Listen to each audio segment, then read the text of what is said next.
నమస్కారం.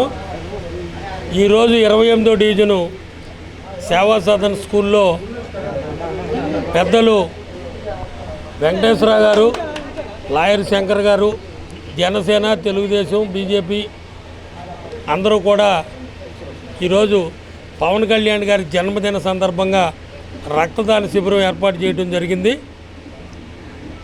ఆ షిరిడి సాయినాథుని చల్లని ఆశీస్సులతో జనసేన అధినేత మన ఉప ముఖ్యమంత్రి పవన్ కళ్యాణ్ గారి కుటుంబానికి అష్టైశ్వర్యాలు, ఆయురారోగ్యాలతో ఉండాలని, ప్రజలకి ఎన్నో సంక్షేమ కార్యక్రమాలు నిర్వహించాలని ఆ షిరిడి సాయిని కోరుకోవడం జరిగింది.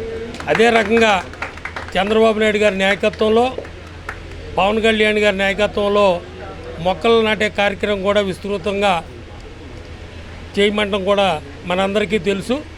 ఆంధ్రప్రదేశ్ని హరితవనంలాగా తయారు చేయాలనేది వాళ్ళిద్దరి ఉద్దేశం. అందుకే ఈరోజు ఉదయాన్నే ఆరిలోవ ప్రాంతంలో పవన్ కళ్యాణ్ గారి జన్మదిన సందర్భంగా మొక్కలు నాటే కార్యక్రమం చేపట్టడం జరిగింది. అలాగే విశాఖ తూర్పు నియోజకవర్గంలో 3 పార్టీల నాయకులు, కార్యకర్తలు, అభిమానులు అందరూ కూడా అన్ని వార్డుల్లో కూడా తూర్పు నియోజకవర్గంలో వివిధ సేవా కార్యక్రమాలు నిర్వహించడం జరిగింది.